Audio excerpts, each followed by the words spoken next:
Friends, welcome back to our YouTube channel Commerce Tree. ಇವತ್ತಿನ ಕ್ಲಾಸ್ದಾಗ 10 marks problem ನೋಡೋಣ. ಇದು income from house property ಮೇಲೆ 10 marks problem ಆಗಿರುತ್ತೆ. From the following particulars of the house property of Mrs. Pratibha Gopal, compute her income from house property for the assessment year 2022 and 2023 ಅಂತೈತಿ. ಮೂರು ಮನೆ ಕೊಟ್ಟಾರ ಇಲ್ಲಿ, house 1, house 2, house 3. But ನಾವು problem ಬಿಡಿಸೋದು LOP ಮೇಲೆ ಅಷ್ಟೇ. ಫಸ್ಟ್ ಯೂಸ್ ಆಫ್ ಹೌಸ್ 1 ಏನೈತಿ, SOP ಐತಿ. ಹೌಸ್ 2, ಸೊ ನಾವು ಹೌಸ್ 1 ಮೇಲೆ ನಾವು ಪ್ರಾಬ್ಲಮ್ ಮಾಡೋದಿಲ್ಲ. ನೆಕ್ಸ್ಟ್ ಹೌಸ್ 2 LOP ಐತಿ, ಹೌಸ್ 3 LOP ಐತಿ. ಹೌಸ್ 2 ಮತ್ತು ಹೌಸ್ 3 ಮೇಲೆ ನಾವು ಪ್ರಾಬ್ಲಮ್ ಬಿಡಿಸ್ತೀವಿ. ಏನೇನು ಕೊಟ್ಟಾರ ಇನ್ಫಾರ್ಮೇಶನ್ ಅವರು? ಮುನ್ಸಿಪಲ್ ವ್ಯಾಲ್ಯೂ ಕೊಟ್ಟಾರ, ರೆಂಟ್ ಫೇರ್ ರೆಂಟಲ್ ವ್ಯಾಲ್ಯೂ ಕೊಟ್ಟಾರ, ಸ್ಟ್ಯಾಂಡರ್ಡ್ ರೆಂಟ್ ಕೊಟ್ಟಾರ, ಮುನ್ಸಿಪಲ್ ಟ್ಯಾಕ್ಸ್ ಕೊಟ್ಟಾರ, ರೆಂಟ್ ಪರ್ ಮಂತ್. ಇದು ಆಕ್ಚುಯಲ್ ರೆಂಟ್ ಇದ್ದಂಗೆ ಪರ್ ಮಂತ್ ಐತಿ. ನಾವು ಇಂಟು 12 ಮಾಡಿಕೊಂಡು ಆನ್ಸರ್ ಮಾಡ್ತೀವಿ. Next interest on loan for construction ಐತಿ, ತಗೋತೀವಿ. ಅನ್ರಿಯಲೈಸ್ಡ್ ರೆಂಟ್ನ ನಾವು ರೆಂಟ್ ಪರ್ ಮಂತ್ದಾಗ ಲೆಸ್ ಮಾಡ್ಕೋತೀವಿ, ಲೆಸ್ ಮಾಡ್ಕೊಂಡು ಹಚ್ತೀವಿ. Next municipal tax in respect of house 3 are paid by tenant. Tenant ಇದೆ ಏನಾರ ಮುನ್ಸಿಪಲ್ ಟ್ಯಾಕ್ಸ್ ನಾವು ಪೇ ಮಾಡಿದ್ರೆ ನಾವು ಅದನ್ನ ಕನ್ಸಿಡರ್ ಮಾಡಲ್ಲ, ನಾವು ಅದನ್ನ ಪ್ರಾಬ್ಲಮ್ದಾಗ ತಗೋದಿಲ್ಲ. ಓನ್ಲಿ ಓನರ್ ಏನಾರು ಪೇ ಮಾಡಿದ್ರೆ ಅಷ್ಟೇ ತಗೋತೀವಿ. Next house 3 vacant for 2 months. Vacancy ಕೊಟ್ಟಾರ, 2 ಮಂತ್ಸ್ ವೇಕೆಂಟ್ ಐತೆ ಅಂತ ಮನಿ. ಓಕೆ, ಇವಾಗ calculation of income from house property ಅಂತ ಹಚ್ಕೊಂಡು ಪರ್ಟಿಕ್ಯುಲರ್ ರುಪೀಸ್ ಅಂತ 2 ಕಾಲಮ್ ಹಾಕೋಬೇಕು. ಫಸ್ಟ್ ಹೌಸ್ ಏನೈತಿ, SOP ಐತಿ. ಸೊ ನಾವು ಡೈರೆಕ್ಟ್ ಸೆಕೆಂಡ್ ಹೌಸ್ 2 LOP ಐತಿ, ಇದನ್ನ ಹಚ್ಕೋತೀವಿ. ಓಕೆ, ಫಸ್ಟ್ ಏನು ಹಚ್ಕೋಬೇಕು? ಮುನ್ಸಿಪಲ್ ವ್ಯಾಲ್ಯೂ ಕೊಟ್ಟಾರ, ಎಸ್ ಕೊಟ್ಟಾರ. ಮುನ್ಸಿಪಲ್ ವ್ಯಾಲ್ಯೂ ಎಷ್ಟೈತಿ? 1,60,000 ಕೊಟ್ಟಾರ. ಓಕೆ,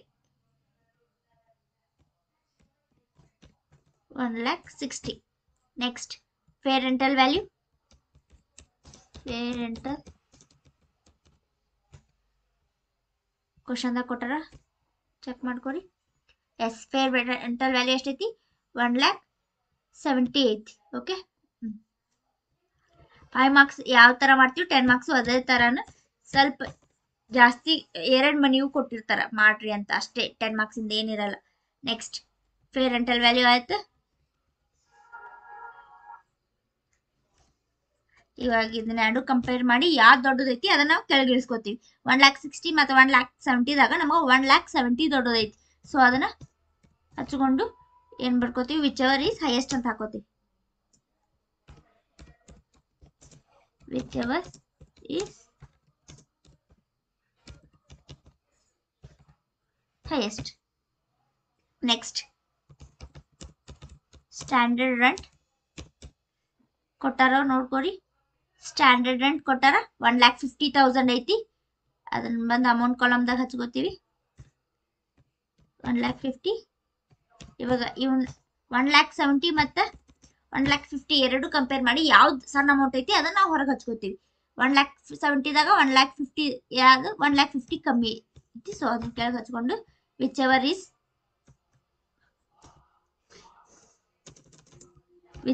ಲೀಸ್ಟ್ ಅಂತ ಹಚ್ತೀವಿ. ವಿಚ್ ಎವರ್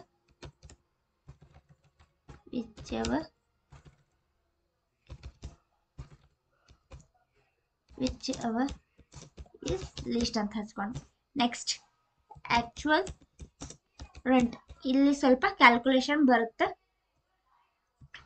ಆಕ್ಚುಯಲ್ ರೆಂಟ್ ಅಂದ್ರು ಒಂದೇ, ರೆಂಟ್ ಪರ್ ಮಂತ್ ಅಂತಂದ್ರು, ರೆಂಟ್ ರಿಸೀವ್ಡ್ ಅಂದ್ರು ಒಂದೇ. ಇಲ್ಲಿ ಏನ್ ಕೊಟ್ರ ಅವರು? ರೆಂಟ್ ಪರ್ ಮಂತ್ ಕೊಟ್ಟಾರ 11,000. ಇದನ್ನ ನಾವು ಮೊದ್ಲು ಇಯರ್ಗೆ ಕನ್ವರ್ಟ್ ಮಾಡ್ಕೋಬೇಕು. ಇಂಟು 11,000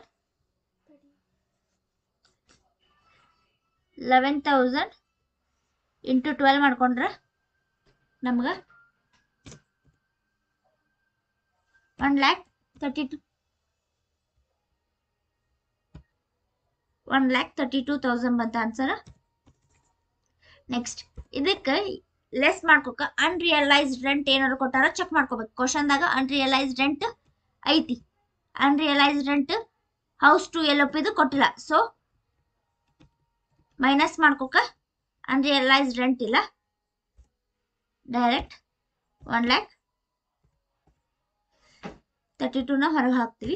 1,00,000 32,000 ಹೊರಗಿಸ್ತೀವಿ. ಇವಾಗ ಇವನ್ನೆರಡು ಕಂಪೇರ್ ಮಾಡಿ ಯಾವ್ದು ದೊಡ್ಡದೈತಿ ಅದನ್ನ ನಾವು ಅಮೌಂಟ್ ಹೊರಗೆ ಹಾಕ್ತೀವಿ. 1,50,000 1,32,000ದಾಗ ನಮಗೆ 1,50,000 ಅಮೌಂಟ್ ದೊಡ್ಡದೈತಿ. ಸೊ ಅದ್ರ ಹೊರಗೆ ಹಚ್ಕೊಂಡು ವಿಚ್ ಎವರ್ ಈಸ್ ಹೈಯೆಸ್ಟ್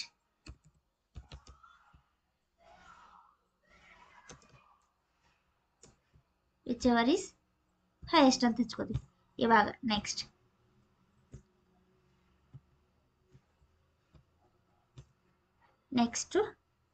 ವೇಕೆಂಟ್ಸ್ ಏನ್ರ ಕೊಟ್ಟಾರ ಚೆಕ್ ಮಾಡ್ಕೋಬೇಕು. ಸೊ ಲೆಸ್ ವೇಕೆಂಟ್ ಏನಾದ್ರು ಕೊಟ್ಟಾರ ಹೌಸ್ ಟೂದು ನೋಡ್ಕೋಬೇಕು. ಅದರ ಇನ್ಫಾರ್ಮೇಶನ್ ಕೆಳಗೆ ಕೊಟ್ರ ಹೌಸ್ ಟೂದು ಏನು ಕೊಟ್ಟಿಲ್ಲ ಅವರು information. So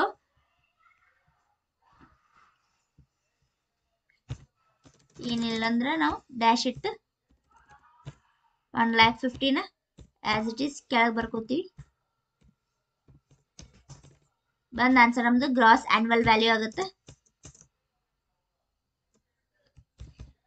gross annual value ಬರುತ್ತೆ.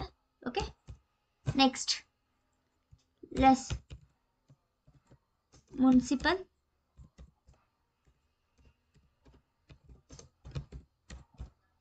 ಮುನ್ಸಿಪಲ್ ವ್ಯಾಲ್ಯೂ ಏನಾದ್ರು ಕೊಟ್ಟಾರ ಚೆಕ್ ಮಾಡ್ಕೋಬೇಕು. ಎಸ್, ಮುನ್ಸಿಪಲ್ ವ್ಯಾಲ್ಯೂ ಕೊಟ್ರ 15,000. ಅದೇನಾದ್ರೂ ಟೆನೆಂಟ್ ಪೇ ಮಾಡ್ಯಾನೋ ಓನರ್ ಪೇ ಮಾಡ್ಯಾನೋ ಅಂತ ಏನಾದ್ರು ಇನ್ಫಾರ್ಮೇಶನ್ ಕೊಟ್ಟಾರ ಚೆಕ್ ಮಾಡ್ಕೋಬೇಕು. ಏನಿಲ್ಲ, ಸೊ 15,000 ಹಚ್ತೀವಿ. ಓನರ್ ಪೇ ಮಾಡಿದ್ರೆ ನಾವು ಅಷ್ಟೇ ತಗೋತೀವಿ. ಟೆನೆಂಟ್ ಪೇ ಮಾಡಿದ್ರೆ ನಾವು ತಗೋತಿದ್ದಿಲ್ಲ. ಈಗ ಎರಡು ಲೆಸ್ ಮಾಡಿದ್ರೆ 1,50,000 ಲೆಸ್ 15,000 ಮಾಡಿದ್ರೆ 1,35,000. ಬಂದ ಆನ್ಸರ್ ಏನಾಗುತ್ತೆ ಅಂದ್ರೆ ನೆಟ್ ಆನ್ಯುವಲ್ ವ್ಯಾಲ್ಯೂ ಆಗುತ್ತೆ. Net annual value. ಓಕೆ, ಇವಾಗ next less deduction under section 24 ಅಂತ ಹಾಕೊಂಡು 30%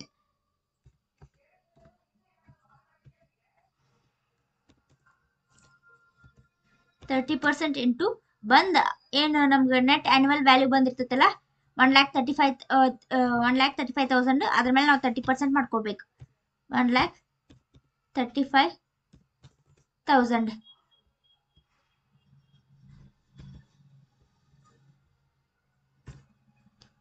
1,35,000ಗೆ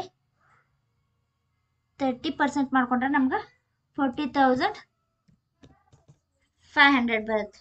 ನೆಕ್ಸ್ಟ್ ಇನ್ನು ಪ್ರಾಬ್ಲಮ್ ಮುಗುದಿಲ್ಲ. Next less interest on loan ಏನಾರು ಕೊಟ್ಟಾರ ಚೆಕ್ ಮಾಡ್ಕೋಬೇಕು.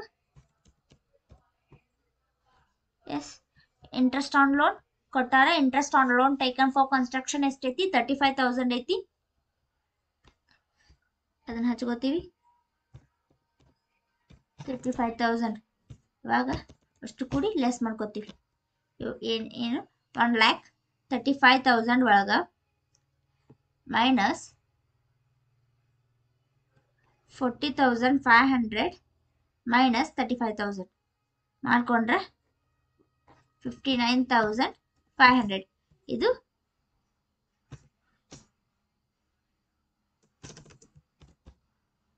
ಹೌಸ್ 2. ಇವಾಗ ನೆಕ್ಸ್ಟ್ ಹೌಸ್ 3 LOP. ಇದು LOP ಅಲ್ಲ, same as it is house 1 ಇಂದ ಹೆಂಗ್ ಮಾಡಿದ್ರು ಹೌಸ್ 2 ಹೆಂಗ್ ಮಾಡಿದ್ರು ಇಲ್ಲಿ ಹಾಗೆ ಮಾಡಬೇಕು. ಮುನ್ಸಿಪಲ್ ವ್ಯಾಲ್ಯೂ ತಗೋತೀವಿ.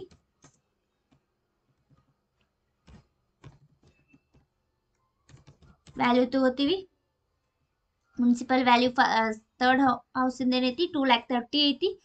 ಫೇರ್ ರೆಂಟಲ್ ಸೇಮ್ ಐತಿ amount. So 2,30,000. Next fair rental value ಅದು 2,30,000 ಕೊಟ್ಟಾರ ಅವರು. 2,30,000 ಐತಿ. ಇವನ್ನೆರಡು ಕಂಪೇರ್ ಮಾಡಿ ಯಾವ್ದು ಹೈಯೆಸ್ಟ್ ಐತೆ ಬರಬೇಕು. ಎರಡು ಈಕ್ವಲ್ ಐತಿ. ಸೊ 2,30,000 ತಗೋತೀವಿ. ಬರ್ಕೊಂಡು whichever is high or highest. Next, standard rent ತಗೋತೀವಿ. ಹೌಸ್ 3 ನೋಡ್ಕೊಡ್ರಿ. ಈಗ ಸ್ಟ್ಯಾಂಡರ್ಡ್ ರೆಂಟ್ ಏನೈತಿ 2,50,000 ಕೊಟ್ಟಾರ. ಓಕೆ, 2,50,000 ಐತಿ. ಈಗ ಇವನ್ನೆರಡು ಕಂಪೇರ್ ಮಾಡಿ ಯಾವ್ದು ಸಣ್ಣದೈತಿ ಅದನ್ನ ಹಚ್ಕೋತೀವಿ. 2,30,000 2,50,000ದಾಗ 2,30,000 ಕಮ್ಮಿ ಐತಿ, ಇದನ್ನ ಹಚ್ಕೋತೀವಿ. ಹಚ್ಕೊಂಡು ನೆಕ್ಸ್ಟ್ ಏನ್ ಬರೀತೀವಿ,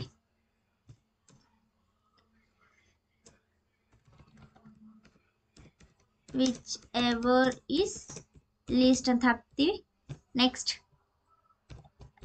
actual rent or rent received ಕ್ವಶನ್ದಾಗ ಏನೋ ಕೊಟ್ಟಾರ ಚೆಕ್ ಮಾಡ್ಕೋಬೇಕು.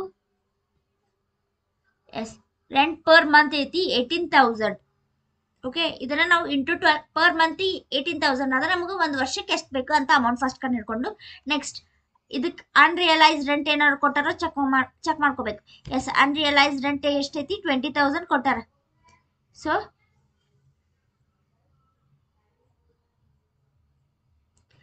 ರೆಂಟ್ ಪರ್ ಮಂತ್ ಎಷ್ಟೈತಿ 18,000 ಐತಿ. ಫಸ್ಟ್ ಇದನ್ನ ಮಾಡ್ಕೊಂಡು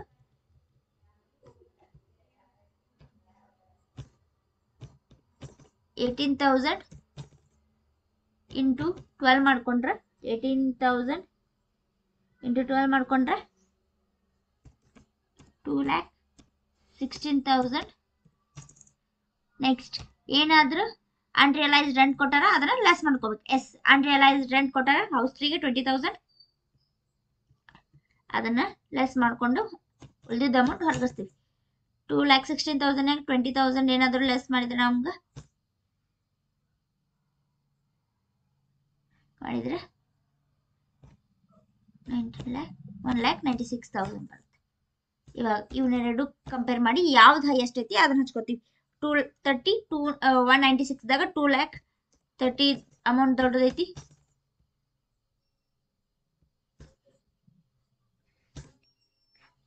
ಇದಕ್ಕೆ ವಿಚೆವರ್ ಇಸ್ ಹೈ ಅಂತ ಬರ್ಕೋತೀವಿ. ಅವ್ರ ವಿಚೆವರ್ ಇಸ್ ಹೈಯೆಸ್ಟ್, ವಿಚೆವರ್ ಇಸ್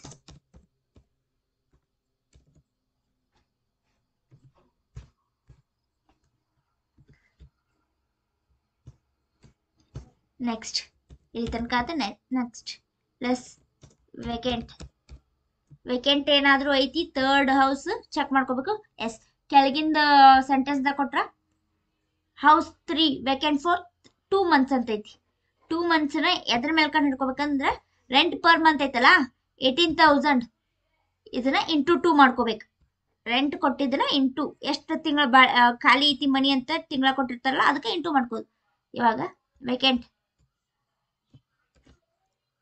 18,000 ಎಷ್ಟು ತಿಂಗಳ ಖಾಲಿ ಐತಿ 2 months ಮಾಡಿದ್ರೆ 18,000 ಇಂಟು 2 ಮಾಡಿದ್ರೆ 36,000. ಓಕೆ, ಇವಾಗ 200 ಲೆಸ್ ಮಾಡಿದ್ರೆ 2,30,000 ಲೆಸ್ 36,000 ಮಾಡಿದ್ರೆ 1,94,000 ಬಂದ ಆನ್ಸರ್ ನಮ್ದು ಏನಾಗಿರ್ತೈತಿ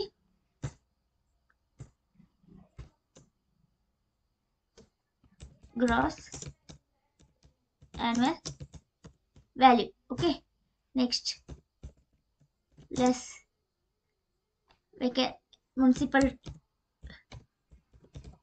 ಮುನ್ಸಿಪಲ್ ಟ್ಯಾಕ್ಸ್ ಏನಾದ್ರೂ ಕೊಟ್ಟಾರ ಚೆಕ್ ಮಾಡ್ಕೊರಿ ಕ್ವಶನ್ದಾಗ. ಎಸ್, ಇಲ್ಲ ಐತಿ ನೋಡ್ರಿ, municipal tax in respect of house 3 are paid by tenant ಅಂತ ಐತಿ.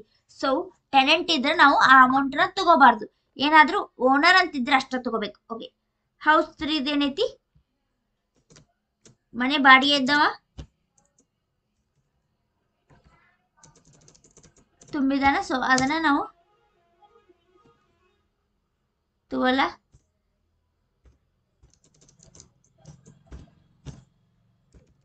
ಮೈನಸ್ ಮಾಡಕ್ಕಿಲ್ಲ. ಸೊ ಆಸ್ ಇಟ್ ಈಸ್ ಮೇಲಿರೋ ಅಮೌಂಟ್ ಅನ್ನ ನಾವು ಕೆಳಗೆ ಹಚ್ಕೋತೀವಿ. ಬಂದ ಆನ್ಸರ್ ಏನಾಗುತ್ತೆ net annual value. Net annual value ಆಗಿರುತ್ತೆ. ಇವಾಗ next less deduction under section 24 ಅಂತ ಹಾಕೊಂಡು 30% ನೆಟ್ ಆನ್ಯುವಲ್ ವ್ಯಾಲ್ಯೂ ಏನು ಬಂದಿರ್ತೈತಲ್ಲ ಅದರದ್ದು 30% ತಗೋಬೇಕು ಇಂಟು 1,94,000 ಮಾಡಿದ್ರೆ ಇಂಟು 30% ಮಾಡಿಕೊಂಡು 58,200 ಬರುತ್ತೆ. ಇವಾಗ ಇನ್ನೂ ಇದು ಮಾಡ್ಕೋಬೇಡ್ರಿ. ಇಂಟ್ರೆಸ್ಟ್ ಏನಾರು ಕೊಟ್ಟಾರೋ ಲೆಸ್ ಇಂಟ್ರೆಸ್ಟ್ ಏನಾದರೂ ಕೊಟ್ಟಾರ interest for construction interest for repairs ಏನಾದ್ರು ಕೊಟ್ಟಿದ್ರೆ ಅಷ್ಟು ತಗೋಬೇಕು. ರೆನೋವೇಷನ್ ಕೊಟ್ಟರೆ ತಗೋಬೇಕು. ಎಸ್ 40,000 ಕೊಟ್ಟಾರ. ಇಂಟ್ರೆಸ್ಟ್ ಕೊಟ್ಟಾರ 40,000 ಹತ್ಕೋತೀವಿ. ಇವಾಗ ಅಷ್ಟು ಸೇರಿ ಪ್ಲಸ್ ಮಾಡಿದ್ರೆ 1,94,000 ಮೈನಸ್ 58,200 ಮೈನಸ್ 40,000 ಮಾಡಿದ್ರೆ 95,800 ಬರುತ್ತೆ. ಬಂದಿದ್ದು ಹೌಸ್ 3 ಅಮೌಂಟ್ ಹೌಸ್ 3 ಆಯ್ತು. ಇವಾಗ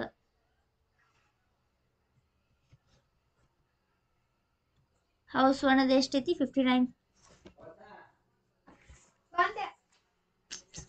ನೆಕ್ಸ್ಟ್ ಫಾರ್ಮೆಟ್ ಪ್ರಕಾರ ಹೋದ್ರೆ ನೆಕ್ಸ್ಟ್ SOP ಇದೆ ಏನಾದರೂ ಇಂಟ್ರೆಸ್ಟ್ ಇದ್ರೆ SOP ಹೌಸಿಂದ ಏನಾದ್ರು ಇಂಟ್ರೆಸ್ಟ್ ಇದ್ರೆ ತಗೋತೀವಿ. ಅವ್ರು ಕೊಟ್ಟಾರ SOP ಇಂಟ್ರೆಸ್ಟ್ ಕೊಟ್ಟಾರ. SOP 1 ಇಂಟ್ರೆಸ್ಟ್ ಏನೈತಿ 50,000 ಕೊಟ್ಟಾರ. ಸೊ ಅದನ್ನ ತಗೋತೀವಿ. SOP 1 50,000 ಕೊಟ್ಟಾರ. 50,000 ಕೊಟ್ಟಾರ. ಬಟ್ ನಾವು ಇಲ್ಲಿ ಲೆಸ್ ಮಾಡ್ಕೋದಿಲ್ಲ. ಇಲ್ಲಿ ಬಂದು ಅಮೌಂಟ್ ಹಚ್ತೀವಿ ನಾವು. ಫಸ್ಟ್ ಹೌಸ್ 1 ಅಮೌಂಟ್ ತಗೋತೀವಿ. House 1 plus house 2 amount. Next house 3 less SOP 1 interest ತಗೋತೀವಿ. ಓಕೆ. ಹೌಸ್ 1 ಇಂದ ಎಷ್ಟೈತಿ 59,500 ಐತಿ.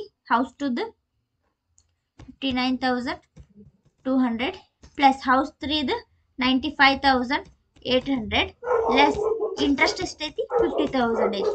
ಇವಾಗ ಇವನಷ್ಟು ಇದು ಮಾಡ್ಕೊಂಡ್ರೆ 59,200 ಪ್ಲಸ್ 95,800 ಮೈನಸ್ 50,000 ಮಾಡಿದ್ರೆ 1,05,000. ಹೌಸ್ 2 ಹೌಸ್ 3 ಪ್ಲಸ್ ಮಾಡ್ಕೊಂಡು SOP 1 ಇಂಟ್ರೆಸ್ಟ್ ಏನೋ ಕೊಟ್ಟಿದ್ರೆ ಲೆಸ್ ಮಾಡ್ಕೊಂಡ್ರೆ ನಮಗೆ 1,05,000 ಸಿಗುತ್ತೆ. ಇದು ಇನ್ಕಮ್ ಫ್ರಮ್ ಹೌಸ್ ಪ್ರಾಪರ್ಟಿ ಆಗುತ್ತೆ. Thank you.